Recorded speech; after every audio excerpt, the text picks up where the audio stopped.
Hi YouTubers, I've got my mum with me today and she's going to talk about her experience coming to London. Hi mum.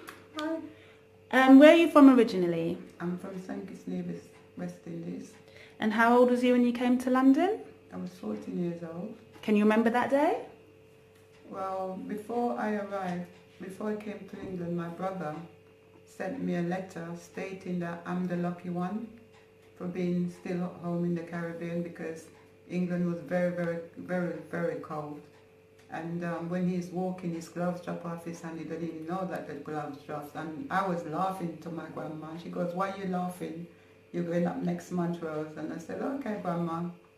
And then I came up on January the 27th and to meet my parents. I got on BOAC and I was all excited to get on the plane. And the air hostess, I sat in front where they were sitting because I was traveling on my own. And when I arrived at the airport, my dad came to pick me up, and I was wondering why is he came to pick me up? What happened to my mum? Because my mum is cooking that you can get something to eat when you arrived home. And two friends was like came on the same plane with me, and their mum was next to my dad, and they waved to us. I was all happy, and then when I was when I was in the plane, everywhere was like lots of factories. I thought, oh, a lot of factories, whole heap of factories and everything. And this lady was sitting next to me. She said they're not factories, they're houses. That's where people live in. I said, it's very strange. And then she said to me, when you get out of the plane, you'll see the houses and all that. So what was the food like over here?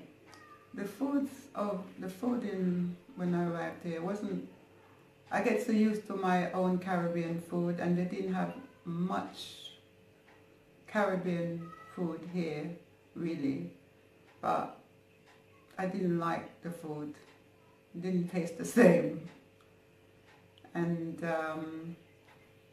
nor the water. I didn't like the water either. It takes me 3 months to drink the water. I just used to drink Pepsi.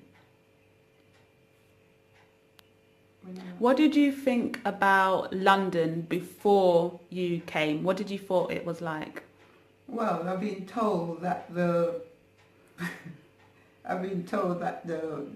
street was gold, and everybody come from the Caribbean. That's what they read in books, and that's what people think. The pavement was gold. When you come, it was a big shock. It was nothing like that. When I was leaving that day, I really missed my grandma very much. Oh, and then my little puppy, when he was getting in the car, he went to come in the car, he was crying, and my grandma said no, and I said, please, please, grandma, and grandma said no.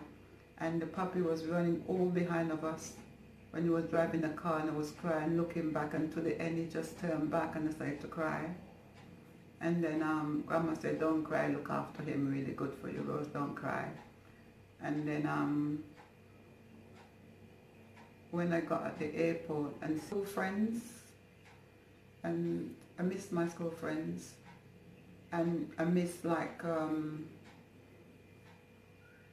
the food, our food, and the sugar cane. I'm thinking all this I will get in England, which they don't have things like that. I find when you go visiting people's house, everybody's house may have a different scent. I don't know what it was, but you get so used to the fresh air in the Caribbean. Your house is always open, your doors open, your windows open. Here, everything have to be locked up because I come up in this winter time, and you have to leave the windows closed. And we get so used to get up in the morning, open your windows in the Caribbean. It's not the same here because I came up in the winter time, so all that was strange to me, and get used to locked up in the house. So do you like London now? Oh yeah, definitely. London is my home now. I love London. Fantastic. So it was a good choice that your parents made? Yeah, good choice they made. But a good choice my parents made, but I didn't get much time to stay with my mum. She passed away in the same year in October, you know, so it was like sad when she passed. It's like that she was just waiting for me to arrive in London, then she can, you know. Thank you, YouTubers, for listening to my story. Like and subscribe my daughter's channel.